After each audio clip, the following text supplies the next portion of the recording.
पांकी में आज से खाद की उपलब्धता सुनिश्चित होगी। केंद्र से कम आपूर्ति के कारण झारखंड में खाद की किल्लत।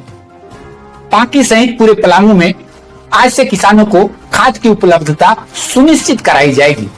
लंबे समय से यूरिया की किल्लत झेल रहे किसानों को अब राहत मिलने की उम्मीद है।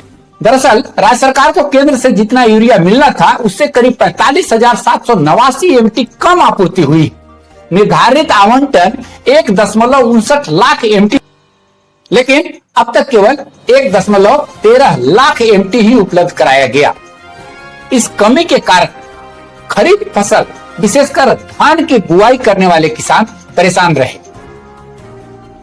झारखंड के कृषि मंत्री शिल्पी नेहा तिर्की ने इस स्थिति को देखते हुए केंद्र सरकार को पत्र लिखकर अतिरिक्त 4 रैक यूरिया की आपूर्ति की मांग की। उनका कहना है कि इस वर्ष राज्य में अच्छी बारिश हुई है और धान का आच्छादन पिछले वर्षों की तुलना में अधिक है, जिससे खाद की खपत भी तेजी से बढ़ी है।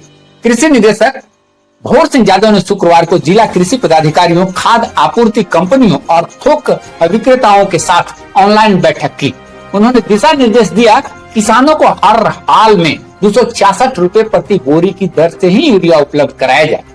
साथ ही चेतावनी दी कि यूरिया के साथ अन्य खाद जबरन देने की शिकायत मिली तो सख्त कार्रवाई होगी। राज्य के सिंदरी स्थित खाद कारखाने की उत्पादन क्षमता 12 लाख एमटी, लेकिन यहां से उत्पादित खाद का बड़ा हिस्सा पहले अन्य राज्यों को भेजा जाता है। इसके बाद बचा हुआ हिस्सा झारखंड को मिलता है। इससे राज्य के किसानों को अपेक्षित लाभ नहीं मिल पा रहा है। फिलहाल लगातार बारिश होने से किसान खेतों में यूरिया का छिड़काव टाल रहे हैं। जैसे ही मौसम साफ होगा और हल्की धूप निकलेगी, यूरिया की मांग और तेजी से बढ़ जाएगी।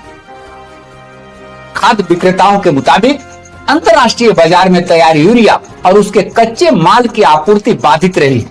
चीन से यूरिया की खेप हाल ही में मिली है। इसके अलावा रूस यूक्रेन युद्ध का भी असर आपूर्ति पर पड़ा है। राज्य सरकार ने साफ किया है कि किसानों की परेशानी को देखते हुए हर स्तर पर प्रयास किए जा रहे हैं और जैविक खेती को बढ़ावा देने की दिशा में भी काम किया जा रहा है। नमस्कार।